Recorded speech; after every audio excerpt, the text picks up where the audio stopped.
बहू। सुमित्रा जी का बेटा था अमित और बहू का नाम था अमृता। सुमित्रा जी की बहू की बातें सुनकर ऐसा लगता था कि जैसे वो बहुत इंटेलिजेंट है, क्योंकि उससे कभी भी कोई भी सवाल पूछो फट से जवाब दे देती थी। अरे भाई, उसके जवाब से तो गूगल भी पीछे रह जाता था। और इसलिए कम से कम सुमित्रा जी के घर में तो किसी को भी गूगल की जरूरत ही नहीं पड़ती थी। जब भी घर में कोई बात चलती, कोई कुछ भी कहता, तो अमृता फट से कह देती, ये तो मेरे साथ भी हुआ था, मुझे इसके बारे में सब मालूम है।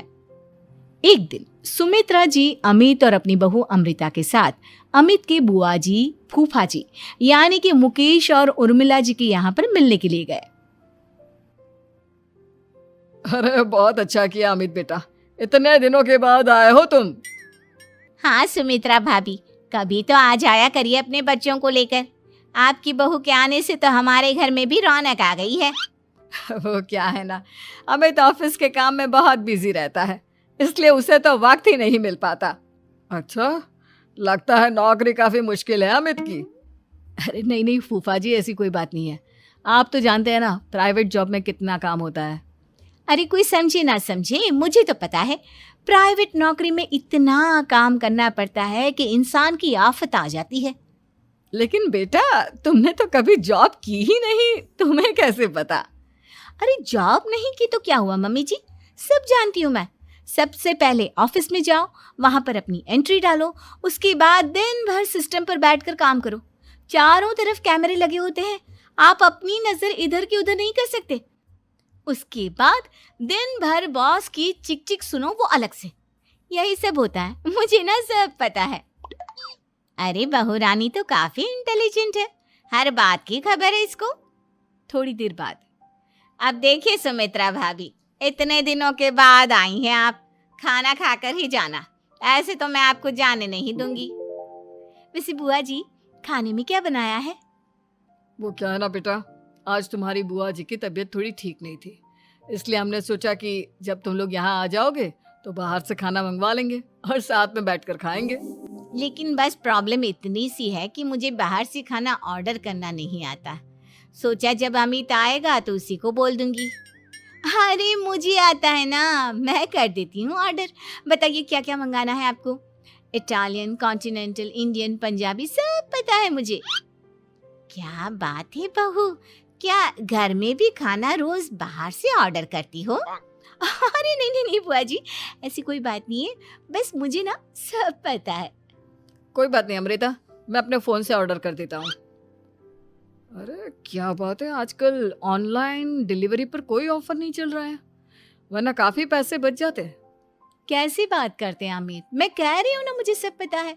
मुझे एक बहुत अच्छा ऑनलाइन डिलीवरी वाला मालूम है, जहाँ पर 50% ऑफ मिल जाएगा। और आज तो वैसे भी फ्राइडे है ना, फ्राइडे को तो उस पर 50-70% ऑफर मिलता ही मिलता है। अरे क्या बात है, इसके बारे में तो मुझे पता ही नहीं था। अरे बेटा, जिस चीज के बारे में किसी को पता नहीं होता, हमारी बहू को पता होता है। एक काम कर, तू उसी को ऑर्डर करने दे। क्या बात है अमृता बेटा, तुम तो बहुत इंटेलिजेंट हो, सब कुछ जानती हो। कुछ दिनों के बाद सुमित्रा जी की कुछ सहेलियां उनसे मिलने के लिए आती हैं। अरे सुमित्रा बहन कैसी हो, बहू कैसी है तुम्हारी? अरे पूछिए मत, बहुत इंटेलिजेंट है मेरी बहू, सब कुछ जानती है। क्या बात है, बहू के आने के बाद तो औरतें दुखी हो जाती है, लेकिन तुम तो बहुत खुश लग रही हो। वो क्या है ना, मेरी बहू है ही इतनी अच्छी। अरे तो बुलाओ ना, हमारे साथ बैठेगी, बातें करेंगी तो हमें भी अच्छा लगेगा। सुमित्रा जी अमृता को बाहर बुलाती हैं और उसके बाद सब लोग बातें करने लगते हैं। क्या बताऊं, कुछ दिनों से घुटनों में इतना दर्द हो रहा है कि चला भी नहीं जाता। अब बुढ़ापे में तो ये सब चलता ही रहता है, क्या कर सकते हैं। आंटी जी, आप योगा करिए, योगा और साथ में ना काले तिल खाया करिए, आपके घुटनों का दर्द भाग जाएगा। लेकिन तुमको ये सब कैसे पता बेटा? अरे मेरे भी घुटनों में दर्द होने लगा था, मैंने योगा किया और काले तिल के साथ गुड़ मिलाकर उनके लड्डू बनाकर खाए, एकदम ठीक हो गए हैं मेरे पैर। अमृता, ये तुम क्या कह रही हो, इतनी कम उम्र में तुम्हारे पैरों में दर्द कैसे हो सकता है? अरे मम्मी जी, सच कह रही हूँ, एक बार अगर कोई ये नुस्खा अपना लेना बस मजा आ जाए। ठीक है बेटा, अगर तुम कहती हो तो मैं ये करके देखती हूँ। मुझे सब पता है आंटी जी, ये मेरे साथ हो चुका है, इसीलिए तो बता रही हूँ मैं आपको, ऐसे नहीं बताती किसी को। कुछ दिनों के बाद अमित अमृता को अपने दोस्तों के साथ घूमने के लिए ले जाता है। क्या यार, क्या जिंदगी हो गई है। सारा दिन ऑफिस का काम करते रहो, अपनी हेल्थ पर तो ध्यान ही नहीं दे सकते। अरे क्यों नहीं दे सकते अपनी हेल्थ पर ध्यान, सब दे सकते हैं। इंसान चाहे तो कुछ भी कर सकता है।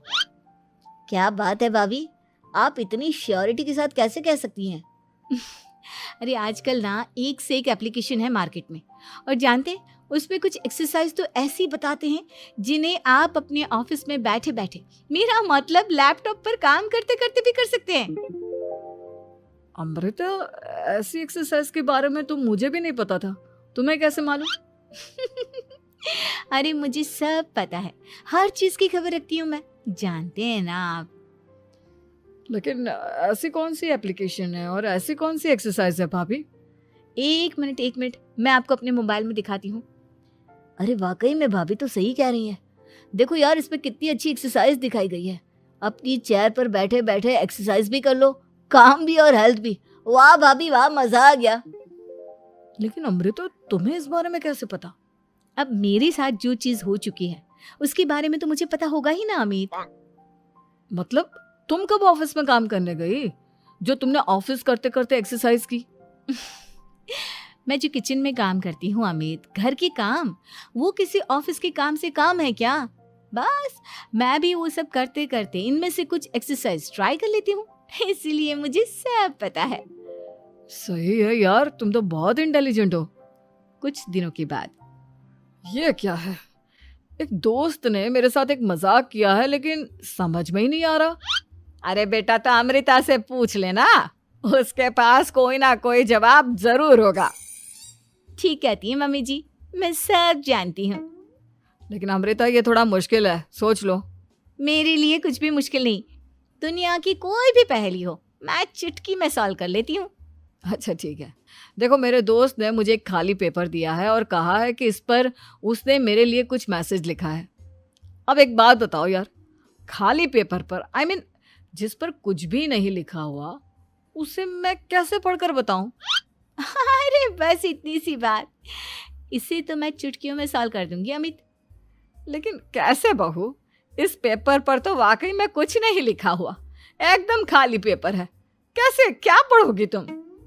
अमित, एक छोटा सा काम करो, जल्दी से एक मोमबत्ती लेकर आओ। अरे बहू, पेपर में आग लगाने का इरादा है क्या? नहीं मम्मी जी, इस पेपर पर अमित के दोस्त का लिखा हुआ मैसेज पढ़ने का इरादा है। अमित कैंडल लेकर आता है। अब ना बस इस पेपर को धीरे धीरे कैंडल के ऊपर घुमाते रहो, देखना 2 ही मिनट में मैसेज आपकी आंखों के सामने होगा। अच्छा ठीक है, मैं ऐसा करके देखता हूँ। 2 मिनट के बाद, अरे वाकई में इस पर तो अक्षर बनने लगे, लेकिन ये हुआ कैसे? और अमृता, तुम्हें कैसे पता? बात सिंपल है मम्मी जी, अमित के दोस्त ने नींबू के रस से मैसेज लिखकर उसे सुखा दिया। अब अगर मैसेज पढ़ना हो ना तो पेपर को आग के सामने ले जाओ और लेटर्स अपने आप उभर कर आ जाते हैं। वाह बहू, लेकिन तुम ये सब कैसे जानती हो? अरे मम्मी जी, जब मैं छोटी थी ना तो अपनी सहेलियों के साथ ऐसे ही गेम खेला करती थी। ये तो मेरे साथ कितनी बार हो चुका है, मुझे सब पता है। थैंक यू यार अमृता, तुम्हारी वजह से हमें कुछ भी सोचने की जरूरत ही नहीं पड़ती, तुम सब कुछ बता देती हो। कुछ दिनों के बाद सुमित्रा जी को अमृता के प्रेग्नेंट होने की खुशखबरी मिलती है और सुमित्रा जी अमृता को डॉक्टर के यहाँ लेकर जाती है। देखिए सुमित्रा जी, आपकी बहू की तबीयत बिल्कुल ठीक है, किसी भी तरह की चिंता करने की कोई जरूरत नहीं है। लेकिन हाँ, उनको आयरन वाली डाइट खाने की बहुत जरूरत है। ठीक है डॉक्टर साहब, आप बता दीजिए मैं अपनी बहू को क्या क्या खिलाऊं ताकि उसकी तबीयत ठीक रहे और आने वाले बच्चे की भी। अरे मम्मी जी, इसमें डॉक्टर से पूछने की क्या जरूरत है, किशमिश है, अनार है, पालक है, ये सब खाना चाहिए, आयरन का लेवल बिल्कुल बराबर रहता है। अरे वाह, आपकी बहू तो सब कुछ पहले से ही जानती है। ये तो बहुत अच्छी बात है। देखो, आयरन के साथ तुम्हें कैल्शियम भी खाना होगा। जानती हूँ मैं, अगर आयरन की खाली सप्लीमेंट लेते हैं और कैल्शियम नहीं लेते तो बॉडी उसे अच्छे से एब्जॉर्ब नहीं कर पाती। सब पता है मुझे। बहू ये भी मालूम है? हाँ मम्मी जी, आप तो जानती है ना, मुझे सब पता है। आपकी बहू की बातें सुनकर अच्छा लग रहा है। मुझे ऐसी बहुत कम लड़कियां मिलती हैं जिन्हें इतनी नॉलेज होती है, सारे सवालों के जवाब देती है। और हमारे इंडिया में तो वैसे भी हालात बहुत खराब है। बिल्कुल ठीक कह रहे हैं आप डॉक्टर साहब, लेकिन मैं उन लड़कियों की तरह नहीं हूँ। बहुत ख्याल रखती हूँ मैं हर चीज़ का। और जानती हैं आप, हमारे घर में तो किसी को किसी चीज़ के बारे में गूगल करने की ज़रूरत ही नहीं पड़ती। बिल्कुल ठीक कह रही है अमृता। अरे कुछ भी पूछ लो इसे, सब पता होता है। अरे वाह, तुम तो बड़ी कमाल की लड़की हो। चलो, ये तो बहुत अच्छी बात है, लेकिन फिर भी डॉक्टर की सलाह पर पूरा ध्यान देना चाहिए। वैसे क्या चाहिए तुम्हें, बेटा या बेटी? अरे डॉक्टर साहब, कुछ भी हो जाए, बस बच्चा अच्छे से हो जाना चाहिए। मुझे तो दोनों में से किसी से कोई भी परेशानी नहीं। और सुमित्रा जी, आप? डॉक्टर मैडम, मुझे तो लड़के और लड़की में कभी भेद करने की आदत ही नहीं है। पोता आए या पोती, मेरे लिए तो दोनों एक बराबर है। सुनकर अच्छा लगा। वैसे आप जानती हैं, हमारे यहाँ पर तो लोगों को बड़ी बेचैनी रहती है ये जानने की कि पेट में लड़का है या लड़की, लेकिन विदेशों में ऐसा नहीं होता। हाँ, वहाँ पर तो सब कुछ पहले से ही बता देते हैं ना। ये भी कोई बात हुई भला? लेकिन तुम्हें कैसे पता कि वहां पर सब कुछ पहले ही बता देते हैं? अच्छा हाँ, तुम तो सब कुछ पहले से ही जानती हो ना। तुम्हारे साथ तो सब कुछ पहले से ही हो चुका होता है। नहीं मम्मी जी, ये तो मेरे साथ पहली बार हो रहा है, इसलिए मैं ये डायलॉग नहीं बोल सकती। अमृता की बात सुनकर सुमित्रा और डॉक्टर दोनों हंसने लगते हैं।